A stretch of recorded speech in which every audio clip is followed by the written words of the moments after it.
નમસ્કાર મિત્રો, લેક્ચર 21 વિદ્યુત ક્ષેત્ર. આપણે કાલે વિદ્યુત ક્ષેત્રની વાત કરી હતી. પોઈન્ટ ચાર્જના લીધે ઉદ્ભવતું વિદ્યુત ક્ષેત્ર કેટલું અથવા બિંદુ વિદ્યુતભારનું ક્ષેત્ર કેટલું. એમાં બે પ્રકારના સૂત્રો જોયા આપણે કે ક્યુ જેટલા વિદ્યુતભારથી કોઈ આર અંતરે કોઈ બિંદુ આવેલું હોય તો ક્ષેત્ર કેટલું. તો સૂત્ર તમને યાદ હોય કે વિદ્યુત ક્ષેત્ર કેટલું, E બરાબર KQ by R square. Point ચાર્જના લીધે ઉદ્ભવતું વિદ્યુત ક્ષેત્ર. ક્ષેત્ર કઈ દિશામાં છે? તો આપણો જે પોઈન્ટ ચાર્જ છે ધન વિદ્યુતભારિત છે. ખાસ ધ્યાન રાખવાની બાબત છે કે હંમેશા ધન વિદ્યુતભારનું ક્ષેત્ર એ બિંદુ આગળ કઈ તરફ મળશે આપણને? બહાર. ક્ષેત્ર આ દિશામાં છે. E બરાબર KQ અપોન R સ્ક્વેર. સદિશ સ્વરૂપ આપણે લખવું હોય તો અહીંયા R ક્યારેક કમ્પલસરી લખવું પડે, પણ જનરલી વેલ્યુની વાત KQ બાય R સ્ક્વેર થશે. એક બીજું સૂત્ર આપણે જોયું હતું કે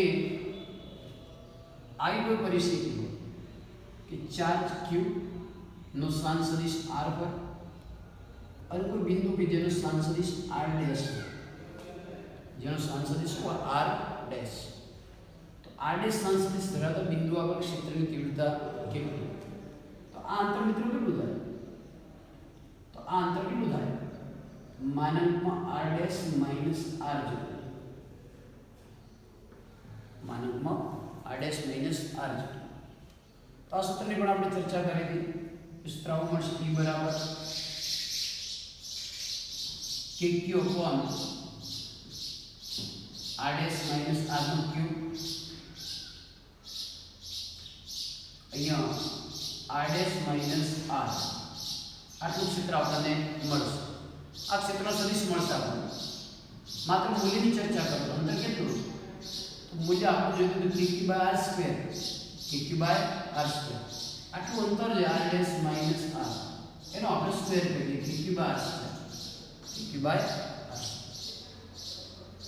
તો પોઈન્ટ ચાર્જને લીધે ઉદ્ભવતું વિદ્યુત ક્ષેત્ર. પોઈન્ટ ચાર્જના લીધે ઉદ્ભવતું વિદ્યુત ક્ષેત્ર બે સૂત્રો આપણે જોયું. હવે આપણે એક કરતાં વધારે વિદ્યુતભાર હોય, એક કરતાં વધુ વિદ્યુતભાર હોય,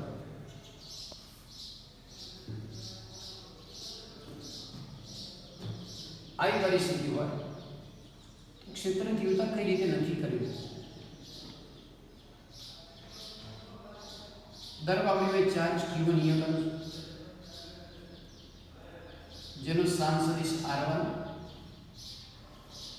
ચાર્જ Q2 અહીંયા કરું, જેનો સ્થાન સદિશ R2, ચાર્જ Q3 અહીંયા, જેનો સ્થાન સદિશ R3. આ ત્રણ વિદ્યુતભારના લીધે કોઈ બિંદુ ધારો P છે, બિંદુ P, તો P આગળ ક્ષેત્રની તીવ્રતા કેટલી? બિંદુનો સ્થાન સદિશ આપણે લઈ લઈએ R ડેશ. બિંદુનો સ્થાન સદિશ શું લઈએ? R dash. એક કરતાં વધારે વિદ્યુતભાર વડે ઉદ્ભવતું પરિણામી વિદ્યુત ક્ષેત્ર કેટલું? તો અહીંયા પણ મિત્રો સ્વલ્પાત્મકનો સિદ્ધાંત યાદ કરવો પડશે કે Q1 વડે ઉદ્ભવતું ક્ષેત્ર પ્લસ Q2 વડે ઉદ્ભવતું ક્ષેત્ર પ્લસ Q3 વડે ઉદ્ભવતું વિદ્યુત ક્ષેત્ર. તો નેટ ક્ષેત્ર કેટલું? તો બધા જ વિદ્યુતભાર વડે ઉદ્ભવતા ક્ષેત્રનો સદિશ સરવાળો કરવો. એ કેટલું? તો વિદ્યુતભાર 1 વડે ઉદ્ભવતું ક્ષેત્ર પ્લસ વિદ્યુતભાર 2 વડે ઉદ્ભવતું ક્ષેત્ર પ્લસ 3 વડે ઉદ્ભવતું ક્ષેત્ર E1 plus E2 plus E3. ચલો Q1 કેટલા? તો સૂત્ર યાદ કરો KQ અપોન જે બિંદુ આગળનો સ્થાન સદિશ પહેલો લેશું R ડેશ માઈનસ R નો cube, R dash minus R. E2 કેટલા? KQ2 upon R dash minus R2 નો cube, R dash minus R2 plus 3 ના લીધે ક્ષેત્ર KQ by 3 R dash minus R3 નો cube, r dash minus r શોર્ટમાં બધાનો સદિશ સરવાળો કરવો પડે. નેટ ક્ષેત્ર માટે શું કરવું પડે? દરેક ચાર્જ વડે ઉદ્ભવતા ક્ષેત્રનો સદિશ સરવાળો. કે કોમન લઈ લો, કૌંસમાં આવશે q1 r dash minus r1 નો cube r dash minus r1 q2 r dash minus r2 નો cube r dash minus r2 q3 r dash minus r3 નો cube r dash minus r3. કોને short ફોર્મમાં લખવું હોય, આપણે short ફોર્મમાં લખવું હોય તો સિગ્માના ફોર્મમાં લખી શકાય. કેટલા ચાર્જ? I બરાબર 1 થી કરી કેટલા વિદ્યુતભાર? 3. અહીંયા q1 ની જગ્યાએ શું કીધું? qi r dash minus ri નો cube r dash minus r. આ આપણે મળી ગયું નેટ ક્ષેત્ર, બધા જ વિદ્યુતભારો વડે ઉદ્ભવતું વિદ્યુત ક્ષેત્ર. પણ જ્યારે કોઈ દાખલામાં કેલ્ક્યુલેશન આપણે કરવાની થાય, આટલી મોટી માથાકૂટ કરવાની જરૂર હોતી નથી. ઓકે, p આગળ ક્ષેત્ર આપણે જોઈએ તો આનું ક્ષેત્ર કઈ દિશામાં? તો હંમેશા વિદ્યુતભારને બિંદુને જોડતી રેખા લેવાની. વિદ્યુતભાર ધન છે તો ધનનું ક્ષેત્ર કઈ તરફ જશે? બહાર તરફ. એ જ પ્રકારે q2 ના કારણે ક્ષેત્ર, તો q2 પણ ધન છે તો ધનનું ક્ષેત્ર કઈ તરફ લેવું પડશે? બહાર તરફ. આ e1 છે, આ e2 છે. q3 ના કારણે ક્ષેત્ર, એક ક્ષેત્ર પણ q3 ધન છે, ક્ષેત્ર કઈ તરફ જશે? તમારું બહાર તરફ. તરત એક કરતા વધારે વિદ્યુતભારો હોય, એક કરતા વધુ વિદ્યુતભારો હોય તો નેટ ક્ષેત્ર કેટલું?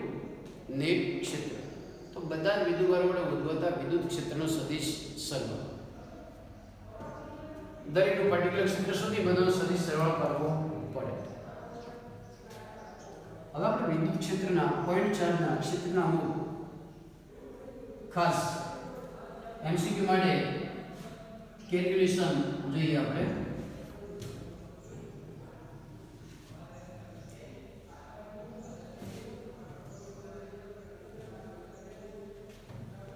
તો જોઈએ આપણે એમસીક્યુ માટે અથવા એક્ઝામ્પલ માટે.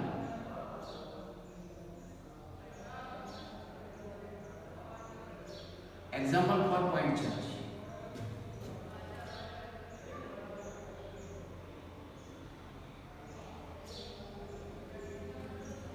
ડેવલપમેન્ટ આપણને એમસીક્યુ ક્વેશ્ચન ઘણા બધા મળશે, પણ જે બેઝિક છે, જે જરૂરી છે, કે જે દરેક કેસમાં આપણે કામ લાગે એવા કેસની આપણે ચર્ચા કરશું.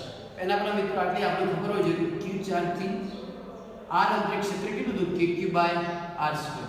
એની ડાયરેક્શનની વારંવાર વાત કરું છું. ધન વિદ્યુતભાર છે તો બિંદુ આગળ ક્ષેત્ર કઈ તરફ જશે? બહાર તરફ. ચાર્જ ઋણ હોય તો ક્ષેત્ર બિંદુ આગળથી કઈ તરફ લેવાનું?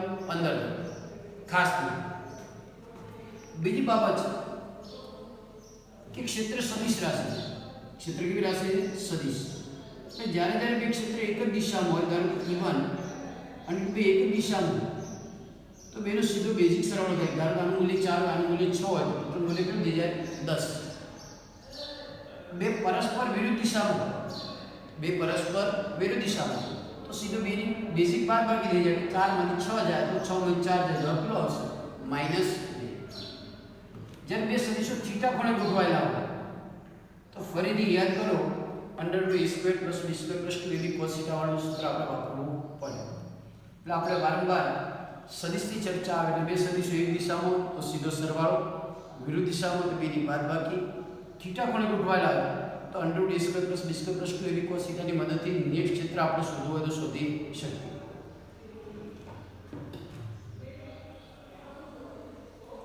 પોઈન્ટ ચાર્જના જે કેસ એ આપણે જોઈ લઈએ કે અહીંયા આપણી પાસે q ચાર્જ છે. પહેલો જ કેસ ચાર્જ q છે, q થી r અંતરે બિંદુ p આવેલું છે. તો p નું ક્ષેત્ર પી આગળ પરિણામી ક્ષેત્ર કેટલું? તો સિમ્પલ રસ્તો છે કે પી આગળનું પરિણામી ક્ષેત્ર EP બરાબર KQ બાય R સ્ક્વેર થશે. KQ by R square. આ જ કેસને આપણે આગળ વધારીએ. ક્ષેત્રની દિશા કઈ તરફ?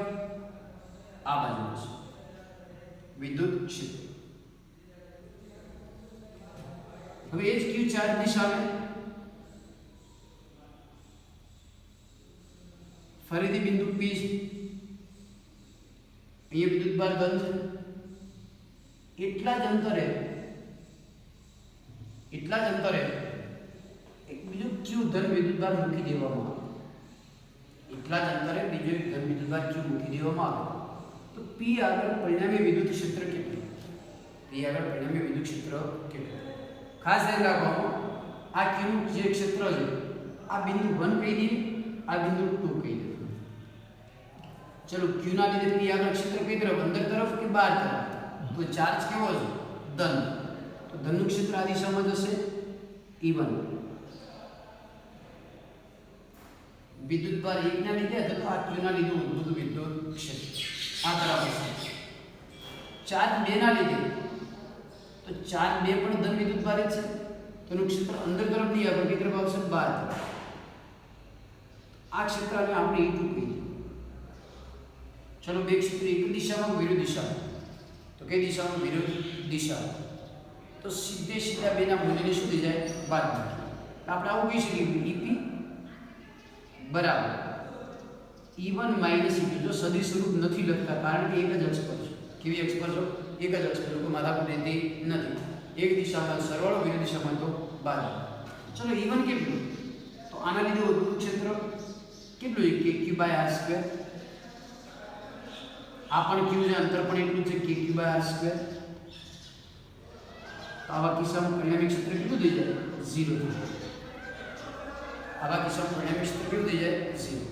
જેવા કે પ્લસ છે એવા બે માઈનસ હોય, બે બાજુના અંતર કેવા હોય? સમાન. તો નેટ ક્ષેત્ર કેટલું થઈ જશે? 0. આ ચર્ચા આપણે આગળ વધારીએ કે અહીંયા ફરીથી આપણું પોઈન્ટ ચાર્જ Q Q થી આ અંદર ફરીથી બિંદુ P લઈએ. ફરી P થી પેલી બાજુ આ અંદર એક બીજો પોઈન્ટ ચાર્જ -Q લઈએ. કેટલો લઈએ? -Q. આ બિંદુને 1 કહી દો તો એક ચાર્જ કહી દો અને શું કહી દો? 2. તો P આગળ નેટ ક્ષેત્ર કેટલું? તો હંમેશા સદિશની ચર્ચા કરતા પહેલા ડાયરેક્શન ફિક્સ કરવી પડે. તો આ ચાર્જ ધન છે એકનો. એટલે એકના લીધે એક ક્ષેત્ર કઈ તરફ? ધનનું ક્ષેત્ર કઈ તરફ લેવું પડશે? બિંદુ આગળ આ દિશામાં બહાર તરફ. E1 આ દિશામાં આવશે. ચલો ઋણ વિદ્યુતભાર છે તો ઋણના કારણે ક્ષેત્ર બહાર તરફ આવે કે અંદર તરફ? તો ઋણનું ક્ષેત્ર હંમેશા કઈ તરફ દર્શાવવું? વિદ્યુતભાર તરફ. ધારો કે -Q ચાર્જ છે આ બિંદુ ક્ષેત્રમાં બહાર એ ઋણ કઈ તરફ દર્શાવવું થાય? અંદર તરફ. કારણ કે ક્ષેત્ર એટલે વિદ્યુતભાર પર લાગતું બળનું મૂલ્ય, સોરી બળ જે દિશામાં આવશે. અને E2 ની દિશા પણ સેમ એ દિશામાં આવશે. E2 પણ સેમ એ દિશામાં આવશે. તો બે ક્ષેત્ર કઈ દિશામાં? એક જ દિશામાં. તો અહીંયા એક જ દિશામાં એટલે બેનું બેઝિક શું થઈ જશે? સરવાળો. EP આગળ આપણે સીધું લખી શકીએ EP કેટલું? તો E1 E2 બેના સીધા મૂલ્યનો સરવાળો કરી દો. E1 કેટલું? KQ by R square. E2 કેટલું? KQ by R square. તો એકને કેટલા થશે? 2 KQ બાય R સ્ક્વેર. ઘણા મિત્રો પ્રશ્ન થયો હશે કે -Q શા માટે ન લીધા? આ તો પ્લસ હતો પણ પહેલા -Q શા માટે લીધા? તો હંમેશા સદિશનું વેલ્યુ ધન જ હોય. સદિશનું મૂલ્ય કેવું હોય? ધન જ હોય. એટલે મૂલ્યની બાબતમાં આપણે હંમેશા ચાર્જ માઇનસ લેતા હોતા નથી. કોઈ સદિશ દર્શાવવાનું થાય તો Qને આપણે માઇનસ લેવો પડે. એટલે તો ઇનપુટનું મૂલ્ય જ KQ બાય R સ્ક્વેર. એટલું મોટી એક જ દિશામાં તો બેનું બેઝિક શું થઈ જશે? સરવાળો થઈ જશે. આગળની ચર્ચા કરીએ કે ધારો કે કોઈ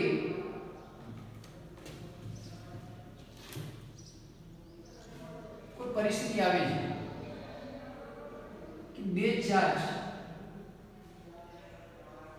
આ રીતે સમબાજુ ત્રિકોણના બે શિરોબિંદુ પર મૂકેલા છે. આનું મૂલ્ય પ્લસ ક્યુ ધારો કે બિંદુ એ કહી દે, આનું મૂલ્ય પ્લસ ક્યુ ધારો કે આનું મૂલ્ય શું કહી દે, સોરી બિંદુ શું કહી દે બી, અને આ અંતર a જેટલું દરેક બાજુનું અંતર કેટલું છે a જેટલું. તો આપણે પૂછે c આગળ પરિણામી ક્ષેત્ર કેટલું, ક્યાં આગળ બિંદુ c આગળ પરિણામી ક્ષેત્ર કેટલું. તો મિત્રો અહીંયા a પરના ચાર્જના કારણે ક્ષેત્ર, તો a પરનો ચાર્જ પ્લસ કે માઈનસ પ્લસ, તો આ બિંદુ આગળ ક્ષેત્ર એ રેખા પર કઈ દિશામાં જશે, આ દિશામાં જશે, જેને આપણે e કહીએ. તો e આ દિશામાં હશે. b પર ચાર્જ કેવો છે ધન, તો અહીંયા પણ ધનનું ક્ષેત્ર કઈ તરફ જવાનું 12 તરફ, એટલે અહીંયા એ આ દિશામાં જશે. ચલો સમબાજુ ત્રિકોણ છે એટલે આ 60 આ 60 આ પણ 60, બે ક્ષેત્ર વચ્ચેનો ખૂણો કેટલા અંશનો હશે 60 અંશ. અહીં a પરનો ચાર્જ q અંતર a, b પરનો ચાર્જ q અંતર a, તો બેના મૂલ્યો સમાન હશે. જેટલું a પરના ચાર્જના કારણે ક્ષેત્ર હશે એટલું જ b પરના ચાર્જના કારણે ક્ષેત્ર હશે. એટલે a બરાબર ab kq by a square, kq by a square. તો c આગળ નેટ ક્ષેત્ર કેટલું, તો ec બરાબર અહીંયા સદી સરવાળો કરવો પડશે. ec બરાબર a પરનું ક્ષેત્ર વત્તા b પરનું ક્ષેત્ર. અહીંયા મિત્રો એક જ દિશામાં નથી, એક દિશામાં સરવાળો થાય, વિરુદ્ધ દિશામાં બાદબાકી થાય, પણ થીટા કોણ હોય તો મૂલ્ય માટે ફરીથી યાદ કરો ec બરાબર under root a square plus b square plus 2ab cos theta. તો ea square plus ab square plus 2ea ab cos 60, cos 60 કિંમત મૂકી તો દરેકની કિંમત સમાન છે. એટલે kq by a square, kq by a square cos 60 ની કિંમત 1/2, એટલે કિંમતો મૂકશો તો આવું મળશે k square q square by a ની 4, k square q square a ની 4, k square q square sorry kq by a square, kq by a square 1/2 2 2 cancel, 1 2 અને 3. એટલે આપણો ફાઇનલ જવાબ આવો હશે ec બરાબર √3 kq by a square, √3 kq by a square. Simple વસ્તુ હતી. હવે કદાચ એક પ્લસ હોય બીજો માઈનસ હોય, આ કિસ્સામાં એક પ્લસ હોય બીજો માઈનસ હોય તો માઈનસ હોય તો અહીંયા આવશે.